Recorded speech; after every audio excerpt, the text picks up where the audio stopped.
Welcome back, WNST, Towson, Baltimore, and Baltimore positive. It's been positively too long since I've been over in the Ville, hanging out at State Fair and eating the chicken and waffles, and at some point we're going to get back to some normalcy, but they are doing curbside there, and of course our friends at Fadley's, where our guest in this segment's name has come up more than on one occasion with Don Moeller. Don, we got a Baltimore positive segment here, and I want to give some love to your boy Jeff Moeller and Gary Realty, because I know he's closing deals in the middle of the pandemic as well. But we talk so much about where this election's going and the feel and the vibe, and I know you love polls more than I do. But this is something that you pay particular attention, having been in the political space. That these polls matter and where they go matter, and we have an expert today, don't we? We do have an expert in the president of Gonzales Research, Patrick Gonzales.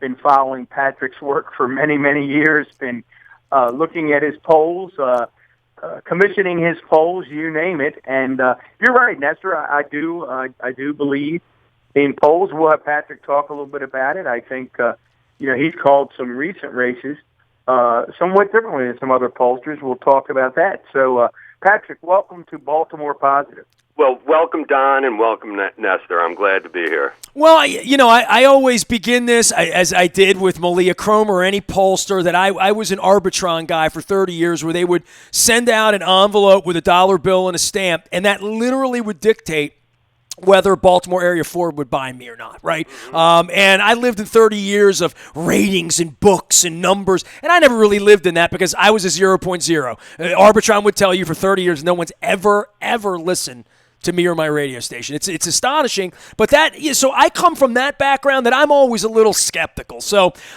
first things first, for our audience, if you don't know how polls work, I just gave sort of a synopsis of the way Arbitron worked in 1992. I would think in the digital era we have a whole bunch of different ways this happens. I catch my wife in the other room on the phone with various candidates because we live in Baltimore City, calling and talking her ear off about one candidate or another. I get text all day.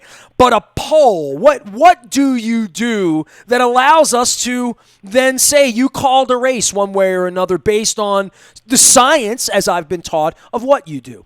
Well, Nestor, first of all, skepticism is good. So, that makes me a journalist. Don't you ever well, I'm not sure these days that makes you a journalist, but don't ever change.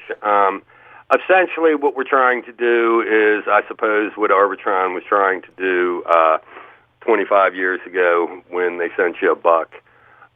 You take a universe, you design a sample that reflects that universe, you talk to that sample, and hopefully, at the end of the day, you have information that generally reflects the universe as a whole. That's it in a nutshell. So, Patrick, talk about that piece, and we'll get in specifically to this mayoral race, which just day by day looks fascinating. And Nestor and I are going to spend the entire week talking with mayoral candidates, trying to give people information to make a decision. But talk to our listeners who might not be as familiar with polls as some, in terms of how you go about putting together. Let's take Baltimore City. Let's use it as a real-life laboratory example. You were polling that race. You were polling it a lot before the pandemic. We'll talk about why you're not polling now post-pandemic. But take us behind the curtain of putting together the sample if you want to come up with a credible poll in Baltimore City. Okay, and I will. But real quick, Don, I'm going to give you and Nestor a little background on something that I think more people are familiar with, and give you a sense of how polls can be kind of used or misused. 2016, fundamentally, no one thought Donald Trump was going to win. All the polls said Hillary Clinton was going to win. Now, but most of that polling was based on a national poll. The first problem with that was we don't have a national election. But let's just for a second assume the national polling in 2016, why was it a little askew?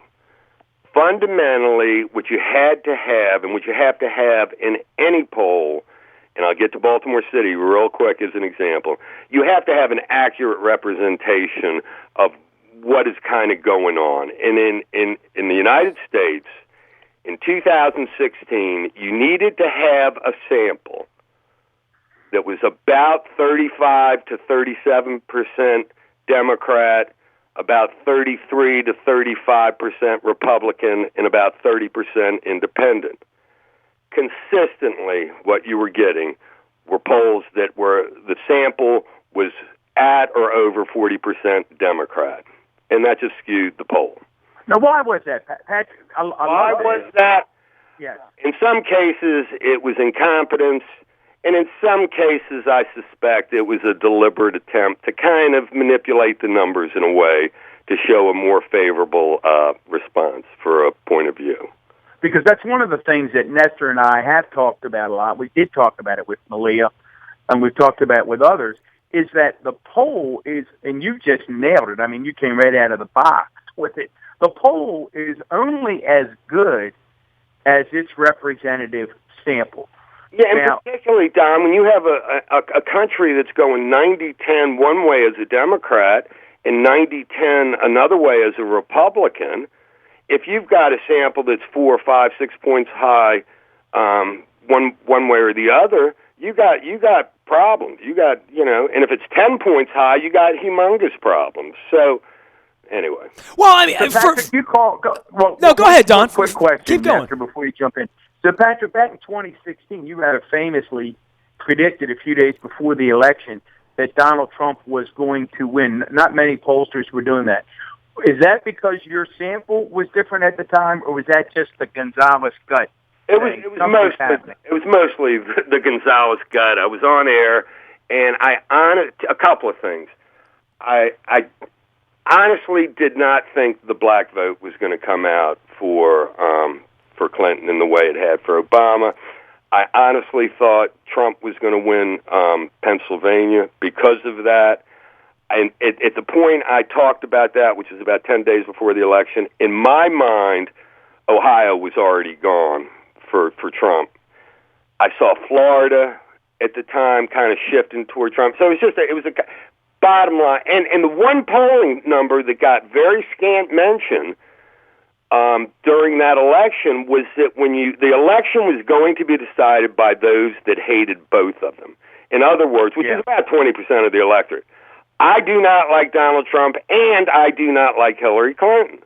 And within that group, consistently, when pushed, Trump was winning that group by a decent margin. So it was kind of all those things. But basically, it was instinct less than polling.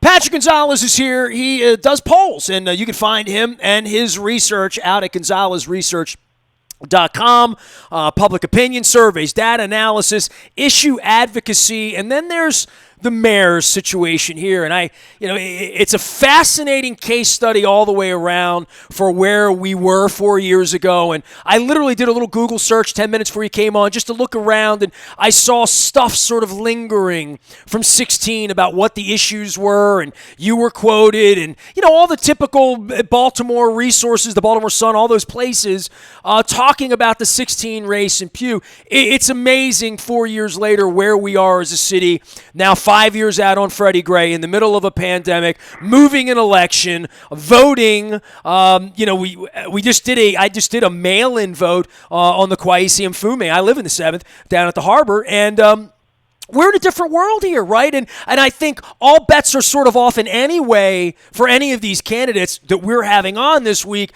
I don't think anybody really knows who's going to win this thing on June 2nd, right? Anybody who says with certainty that they know what's going to happen is kidding themselves. So, no. Why is that? Why has this become... I mean, maybe the coronavirus has changed or altered what might have, could have, would have happened in the 6 weeks leading up to it? I think probably, absolutely. Mm-hmm. I mean, the last time I took a peek at the city race was 2 months ago, pre-coronavirus, and as I sit here today, I have a sense of what I think is likely to happen, but I have not a clue how the coronavirus and the subsequent shelter-in, mail-in ballot is going to ultimately impact the election. Well, let's talk about it then. Let's go through the candidates. I mean, we have an incumbent mayor who has been elected many times, but never as a mayor, who has, quite frankly, just literally disappeared, man. I mean, I live in the middle of the city. I don't see, I don't hear, I see and hear and feel watching just local news, and my wife is a channel surfer. I see Mary spending money. I've seen Thoreau's that. I saw TJ fly his a drone over the city and have a picture of the place I live in some way in the beginning. And we're going to talk to all these people, and we've seen TJ out. We've talked to all of these people at length several times. I think the interesting part here is where the actual mayor is and how many people are going to come out and vote for him, because it has felt very invisible to me. Well, we know at the beginning of the year, when I did my first poll in Baltimore City, that a mere 29% of Democratic primary voters at that point said they trust Jack Young to run Baltimore. That, in and of itself, was a horribly ominous sign for his prospects election day. Now, has that number risen, dropped, or stayed the same since then? My suspicion is it's about the same. So in other words, what I infer from that is there are about 1 in 4 voters in Baltimore, when all is said and done and it's time to fill out their ballot, mail it in, that have enough trust in Jack Young to vote for him. Will 1 in 4 vote for him? I don't think so. I have seen nothing up to this point to suggest to my, political eye that he is going to get much more. I'm still convinced he's probably going to end up in single digits when all is said and done. Well, that's a sort of a glaring indictment on all of it, that we had Reverend Al Hathaway on last month. He said 70% of the people that have involved themselves enough to fill out a form and fill out a survey there, they want something different than what is already there. So speak to that a little bit, and where Mary Miller fits into that. Through Vignarajah, Brandon Scott, other people have been very involved in government in other ways, but then there's just sort of the outside part of this that I think a lot of folks thought there would be other outsiders coming into the circumstance. I think a lot of people are very intimidated by being the next mayor of Baltimore, because Don and I sit around here and talk about just what a heavy job it's going to be. Well, Reverend Hathaway hit an excellent point, because when asked, 77% of Baltimore voters said they did not trust, they did not have trust nor have confidence in the politicians running the city. 83% are dissatisfied with the quality of public education in Baltimore City. 75% didn't trust current officials to deal with crime. And crime, for 2 out of every 3 voters, was the number one issue. So that all screams to an outsider having an excellent opportunity on June 2nd. Well, we're going to talk about TJ, and we're going to talk about Sheila. We're going to talk with all of these people. Sheila is the most interesting candidate in all of this, because she's done nothing but run. It feels like she's always running. She has spent time with us, and I was kind of pleasantly surprised by how much she had to say. Gift cards aside from years ago, but you can't gift cards aside from years ago, but she has consistently gotten real votes, lots and lots and lots of real votes, and lots of write-in votes. I think she is still the favorite in some quarters. Some thoughts about her candidacy? Well, if I was a Las Vegas odds maker, I probably would have her as the favorite. I think she's got a floor that below which she will not go. But the flip side of that is she's got a ceiling above which she will not rise, likely. And so is that in this kind of election, in this kind of environment, is that a horrible position to be in? No. Well, particularly, Patrick, in that I've talked to a number of the campaigns recently, and all of them now, pandemic-related and otherwise, have really ratcheted down, and I don't know if you have a sense of this as well, have ratcheted down what they expect turnout to be. I think when the race began, I think on the Democratic side, they expected perhaps as many as 135 to 140,000 votes to be cast. I've heard estimates recently from some campaigns, but now they've ratcheted down to maybe 70 to 90,000. I mean, that's not many voters in a city the size of Baltimore deciding who the next mayor is going to be. Well, Don, in 2016, 135,000 people voted in the mayor's race with Pugh and Catherine and Sheila and the cast of others. I thought at the time, 3 months ago, beginning of the year, I thought 150, given the dissatisfaction driving this election, I thought 150 was realistic. Now, all bets are off as far as the way the election's being conducted now. I don't have a clue. I wouldn't make a prediction. If it came in a range between 70 and 150, fine. I'm going to accept whatever. Right. Now, one thing I saw in the special election that was completed on April 28th, I thought turnout was going to be horrible. The numbers I've seen, it wasn't that bad. It ended up total turnout for a special election can be as low as 15%, which is about, I thought it was going to be there or lower. I've heard it was around 20%. Yeah, I saw 23 with some votes still to come in. So there's a chance that it might even reach 25. And so you're suggesting then, see, my reaction to that, Patrick, is it's a dismal number, but your reaction is historically given special elections, that number would actually outperform what's typically an average in a special. Yeah, no, exactly. And so am I transferring what happened in the 7th automatically to what's going to happen on June 2nd? No. Right. It's the best indicator we have at this point to kind of refer to and try to get a sense of what the total vote's going to end up being. Patrick Gonzales is here. He is the president at Gonzales Research. They do polls. We are talking about the Baltimore election. We're going to have all the mayoral candidates on this week, as well as university presidents. Of course, Don Moeller with us, former Baltimore County executive. All of our sponsors from Fadley's and State Fair and Moeller and Gary Realty all pitching in, doing a bunch of Baltimore positive as we really get ready and ramp up for June 2nd. Go ahead, Don. Yeah, I also want to give a shout-out to our friends at KO Public Affairs, help us in a number of ways putting Baltimore positive together. Patrick, you and I spoke a couple of months ago, and at that time, your polling was indicating, it's sort of what Nestor has alluded to, the sort of thirst for an outsider. So given that information and your instinct at the time and what polling was telling you, I'm guessing that you're not terribly surprised then that Mary Miller has sort of been able to make this move where she now, in some polls, is tied for the lead and it's really come out of nowhere. Has that surprised you at all? Well, I mean, she's dumped, $2 million? Right. Yeah, so in that sense, no. I think ultimately, though, the most recent poll I saw had her tied with Sheila at 16%. Right. At the end of the day, I think that's about it for Mary. I don't see her finishing much higher than 15%. But now, why do you say that, Patrick?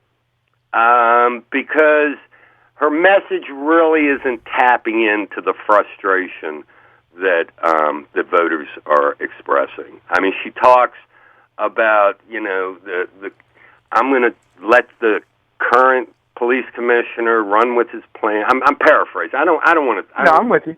But she's running sort of has a message that it's not kind of tapping in to kind of the sentiment of the voters. What's the sentiment of the voters? Give me what's going to get someone out. What's that candidate saying that's getting votes in your mind?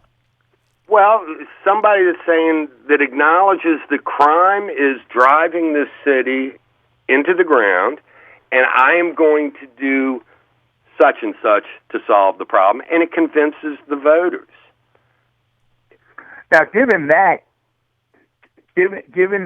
scenario, Patrick, and again, we don't have, and I am going to ask you why the effect that the pandemic had on your polling, but given that scenario, that would seem to point towards a Theroux or a TJ who have really wrapped themselves in that crime issue. Am I reading that correctly? Yeah, no, and I think so, although, again, the messages over the last 4 to 6 weeks have either been totally muffled because there's no coverage other than the coronavirus.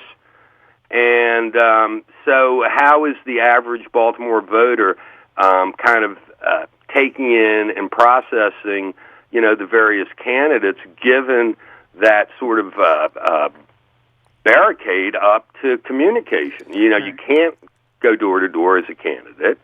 You can't have your surrogates going and talking to people.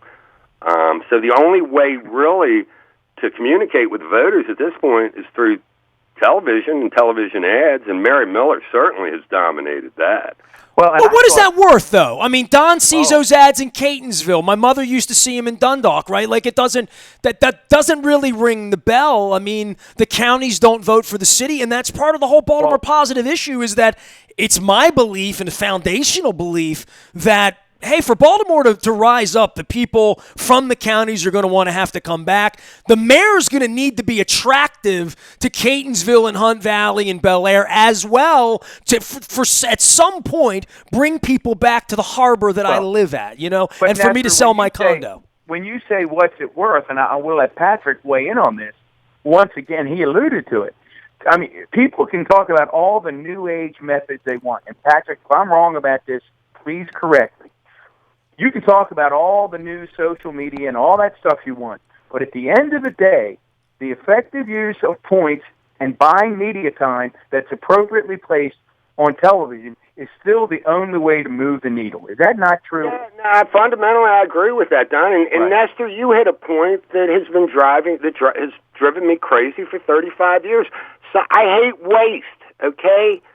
So I guess I am a good green American. I do. I despise waste more than anything. But sometimes in politics, you have to do things. And what you have to do in this case is buy TV airtime that is going to be seen by a lot of viewers that cannot participate in what you are. And what good does that do when Sheila wins or TJ even wins when they've spent the least amount of money by a pack load, quite frankly, right? What good does it do, Nestor? It sends the message, if that were to happen, that sometimes money is not the god. Sometimes there are other factors on this. Well, Warnock spent a fortune a couple of years ago, right? Like that's why I'm saying, like, buying ads on Channel 45 or Channel 11, it hasn't won an election here since Schaefer, and he didn't have to buy elections. You know what I mean? Like, I don't know at what point that method. What do you mean, Nestor, when you say it hasn't won an election?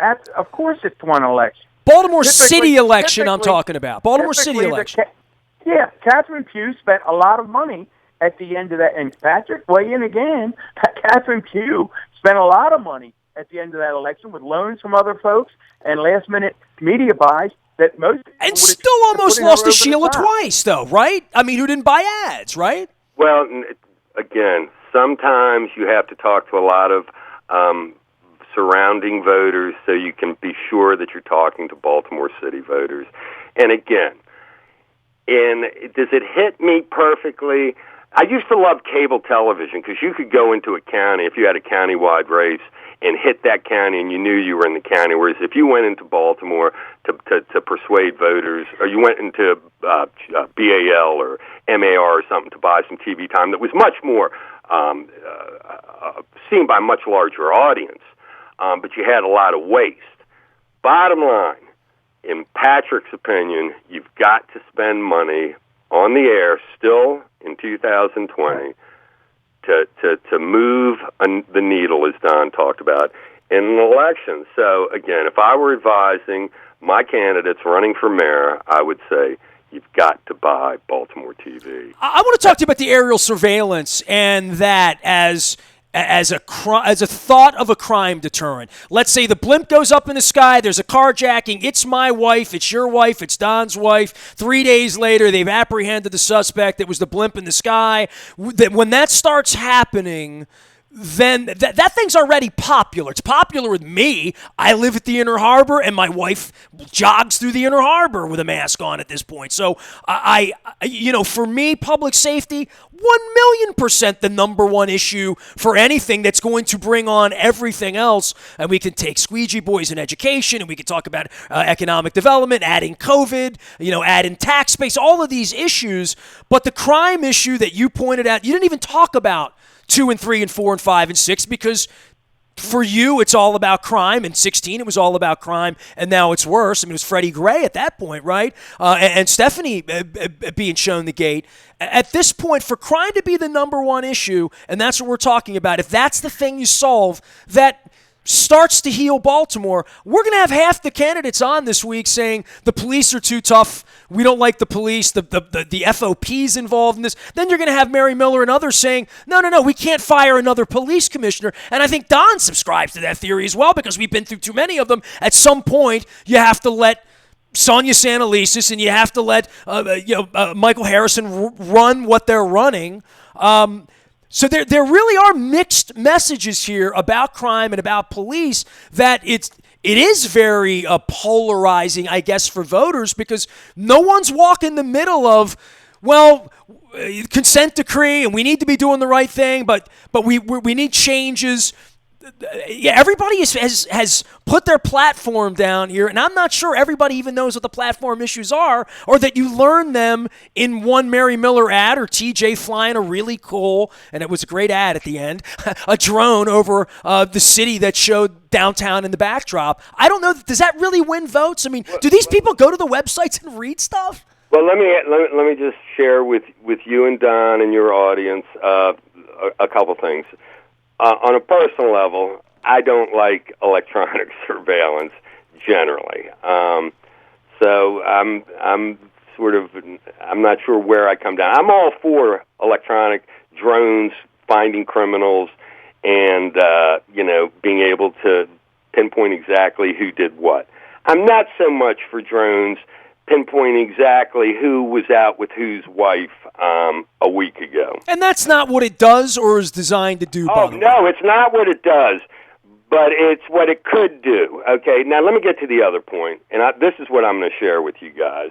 It's never been made public, but it is based on polling that I've done. About 90% of Baltimore voters support stronger laws for those that traffic in guns or misuse guns. About 75% strongly oppose that. I mean, strongly support stiffer penalties for gun laws of that nature. Now, candidates can go around and they can talk about how the Baltimore Police Department has had abuses over the years, which is totally true. And they can talk about that all they want. But that's not, at this point, on a macro level, what Baltimore voters are thinking or what they want. They want a candidate that will come in, and again, that's what a campaign is for. This is what I believe. This is what I'm going to do. This is how I'm going to address the crime issue. And whoever best taps into that will be able to, reap the political benefit of that. No, I hear these are big issues that voters are going to have to weigh in on. Patrick, before we let you get out of here, one of the things that I think the public sometimes tries to sort out, you were hired earlier this year by Fox 45, by Sinclair, to do polling for their station. Some would suggest that they had a candidate in the race, that Sinclair folks had an affinity for Theroux and his campaign. So the question becomes, when you get hired by a media outlet like that to do a poll, does their preference for a candidate influence your sample or the results of your work? And I've heard those stories. Let me put it this way, as gently and kindly as that. No client has ever expressed to me their opinion one way or the other on how I should conduct my poll, and I hope they never do, because I'm going to lose a potential friend right on the spot. So, Fox 45 never told me how to conduct my poll. We had intended to do many more than we did, and I think the coronavirus just threw everything out of whack. How would you poll right now? I mean, like, what could be a temperature for this? And knowing that in the summer, independent candidates could come along and run against a candidate that only got 35,000 votes a couple of weeks from now, if there's actually less turnout and then more turnout to vote against Trump primarily in the city in November, that November's election is going to be interesting too. But trying to get out and shake hands and kiss babies, that's not what this election's about. And I think none of that was weighed in for anybody back in January as to where the world would stop on March 14th. And all I would see are Mary Miller ads, quite frankly. Yeah, right. Well, that's not a bad summation of what's kind of happened in the last 2 months. But I think whoever wins the primary in June is going to end up being the mayor. I mean, I think there are going to be a lot of lawsuits probably and stuff. I still have a sense, though, that somebody. Let me just sum it up this way. I felt 3 months ago. I feel today that it's probably going to come down to Sheila, TJ, and Brandon. I think one of those. I think Sheila's she's capped at some point. So I really think if one candidate is likely to kind of catch fire and kind of just take that momentum through for the next month, it's likely going to be TJ or Brandon. And my sense is that at the end of the day, I thought a couple of months ago, and I still think that. I think T.J. Smith has run the best campaign, certainly with the least money, and I think his message is most consistent with sort of the mood of Baltimore voters. So we'll have to see. And to me, he would make, Patrick, it's interesting you mentioned that. He actually is, from my perspective, the best answer to Nestor's question, because I think a lot of folks would agree with you. In terms, we've seen TJ out in public. We see the way people have reacted to him. And TJ, with a couple of $1 million, would be in a very different place right now, wouldn't he, if he were all over the airwaves? TJ had been on the air like Mary Miller the last month. In my opinion, he'd be 10, 15 points ahead or more. Yeah. Right. We really – I'm sorry, go ahead. The lack of resources really, again, comes to play, and whether people like it or not, if you're going to be a major player in elected politics, you got to be able to get on the air. Hey, real quick, Patrick, also before we get out of here, a lot of controversy now, particularly as we get into the presidential polling, about these online surveys. What is it, like Survey USA, YouGov? Right. Tell us from a pollster perspective why people sort of roll their eyes at those surveys. Well, I think a lot of those polls, the YouGov poll, the Survey USA, they're all basically online polling. And so, again, you have samples that are probably disqualifying too many people because they're not going to participate in an online poll. And again, and I don't want to get into the minutia of polling. Do people lie? Of course people lie, but fundamentally, if human beings didn't tell the truth, polling would not work. But it's easier to it's harder to lie to someone, Don. As you and I are talking right now, it would be harder for me to lie to you as you have my voice right in your ear right now than it would be if I hang up and you and I start texting back and forth and I say, well, I'm going to slip him a little lie. So in other words, I still am a firm believer in person-to-person interviewing fundamentally, and the world's going to change. It's going to be different 50 years from now, but still, in the year of our Lord, 2020, Patrick Gonzales still believes person-to-person interviewing is still the most effective. This is completely different than anything else where you're trying to find momentum, right, for candidates, and there's no way to show momentum. TJ can't put a room full of people together in South Baltimore. Mary can't convene a group together in East. There's no convening. Right. And I think that makes it even harder to get any temperature. None of us have left the house. No, I agree. I mean, I would love to do a poll right now because I think it would still be, I still think I could get a sense, has anybody kind of caught that momentum? And the only sense we have is that recent poll that was released that had Mary Miller and Sheila and Brandon tied at 16. But the first question is, and I'm not questioning anybody's motives or anything, but who paid for that poll? Mm-hmm. But that goes back to your point, though, Patrick.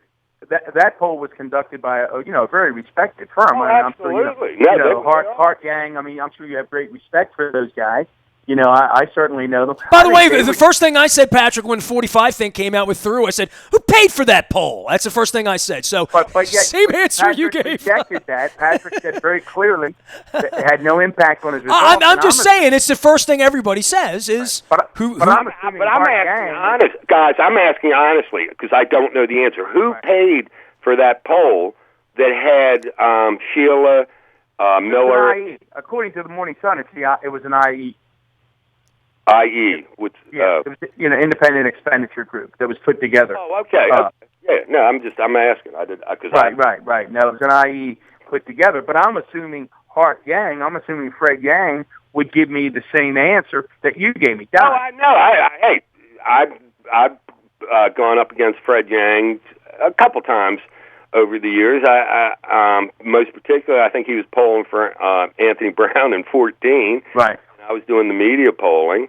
I got Fred Yang is good. Peter Hart has been around, unfortunately, as long as I have. Actually, longer. And that shows you how old I am. So. Well, you did mention, before we let you get out of here, you did mention the gubernatorial race, and you're right, almost everyone else had it wrong. And at the end, you said Larry Hogan was going to win. So your sample was right, and Gonzales Research got it right. What was it about that again, do you think, Patrick? Was it your sample? Do you think others were oversampling Dens at that time, too? I don't have. The only polling is other than the candidate polling that you didn't see a whole lot of. The other polling, and I don't want to pick on anybody, was that YouGov, CBS YouGov out of New York, or in the New York Times or something. I mean, they had Anthony up by 13, 15.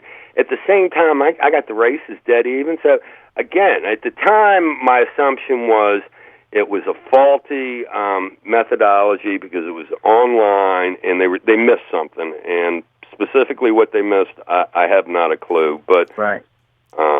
So. Well, I will not miss the envelope when it comes, and I'll get my little I voted sticker, and I guess I won't be doing it across the street in gloves, and I will just mail it in. It's a little anticlimactic when you mail it in, but it still feels a little dramatic when you're filling a little. I mean, I did it for the first time. I think that's where we're going to be going with a lot of this stuff, and I think that will change things too. Patrick, really appreciate you spending some time with us and really taking a deep dive and providing the candor that you're well known for. Well, thank you for the opportunity, guys. Yeah, hope we can have you back. Really, really appreciate it. Maybe we'll have you back right before the election. See by that time if we have a clear front runner. Sounds good. Patrick, next time there's a poll at, and I say, who did that poll? And Mueller will say, that's Gonzales. But, I know that guy. So I appreciate you coming on, man. Yeah, so you take care. You got it. Patrick Gonzales, Don Mueller. We are together here doing the Baltimore Positive thing that we've been doing leading up to the election. We're having the mayoral candidates on this week. Lots and lots of university folks, as well as arts and museums, culture, all up at BaltimorePositive.com. Big thanks to our sponsors at Faidley's. Yes, you can ship world-famous Faidley's crab cakes anywhere, a click away. Yes, they're just as delicious when they come, and you'll appreciate them even more during the pandemic and the lockdown here. I'm close enough that I could curbside a little mac and cheese as well. Don't forget our friends at State Fair over in Catonsville. Don Mueller right around the corner from the delicious chicken and waffles and shrimp and grits. I got to get over to get some wings before it's all over with. Burgers as well. And they're also doing, you can pick your protein and your vegetable. And they will ship you a meal you can make at home as well. You can curbside some great takeaway food. Our dear friend Evan, I miss everybody over there. I miss the coffee with the French press. Soon. We'll all get together soon. As well as Mueller and Gary Realty. My dear friend Jeff Mueller was on the program last month talking all sorts of COVID-related things for people buying, selling homes. I see him online, socially distanced, wearing his mask, and selling homes. So find them at Moeller and Gary Realty. On behalf of my dearest partner, former Baltimore County Executive Don Moeller, from Catonsville to downtown to you, we are WNST.net, AM 1570, Towson, Baltimore. Keeping calm, staying local, staying Baltimore positive.